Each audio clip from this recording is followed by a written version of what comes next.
এবং ধরে রাখা যাবে না। কোনো রাজনৈতিক নেতার আশীর্বাদীদের বাঁচতে পারবে না। এই ঘটনা সেটাই প্রমাণ করে। কিন্তু একই সঙ্গে সঙ্গে আমি মুখ্যমন্ত্রীকে এই আবেদন জানাচ্ছি, কামদুনি ঘটনায় যেভাবে রাজ্য প্রশাসন তদন্ত করেছে মানুষকে ধর্ষণের জন্য আজকে কামদুনির জনতা বিচার পায় খালাস হয়ে গিয়েছিল কোর্ট থেকে। এই ফাইল নতুন করে ওপেন করা হবে। সুমিতা, যেভাবে এর আগে আমরা শুনেছি যে ছোট্ট ঘটনা তত্ত্ব শুনেছি, লাভ অ্যাফেয়ার্স শুনেছি, পার্ক স্ট্রিটের ঘটনাটাকে বলা হয়েছিল মালিক আর খদ্দেরের ডিল। সেখানে বিজেপি কমিটমেন্ট করেছিল যে মহিলাদের যাত্রী দেওয়া হবে, ধর্ষকদের কোনো রকম রেয়াত করা হবে না। আজকের দিনে দাঁড়িয়ে রাজ্যের বাসিন্দাদের কি বলবেন? আমরা যে সরকারটা তৈরি করেছি, মানুষ যে সরকারটা বানিয়ে দিয়েছে, নির্বাচনে প্রতিদ্বন্দ্বিতা করবার সময় তার প্রতীক ছিল পদ্মফুল।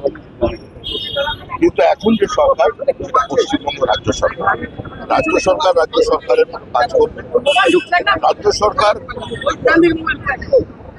দলের যে কমিটমেন্ট সংকল্পপত্রে যা ছিল এবং যে কথাগুলো মানুষের সঙ্গে বলে আমরা ক্ষমতায় এসেছি, সেগুলোকে রক্ষা করতে সাহায্য। সুমিতা, তৃণমূল বলছে প্রধান অভিযুক্তকে আড়াল করার জন্য এটা করা হলো।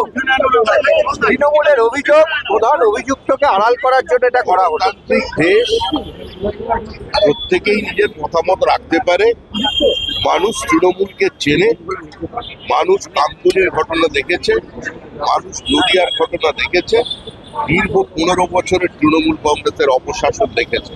এখন তৃণমূল নির্মূল হয়ে গেছে।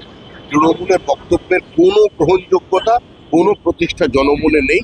তারপরেও তারা যদি এটা বলতে চান, বলতে পারেন, সমাজ সেটাকে গ্রহণ করবে। বিকাশ রঞ্জন ভট্টাচার্য তিনি বলছেন মূল অভিযুক্তকে এভাবে সরিয়ে দেওয়া হলো, তথ্য প্রমাণাদি লোপাট করা হলো এবং এটাও একটা লার্জার কনস্পিরেসি।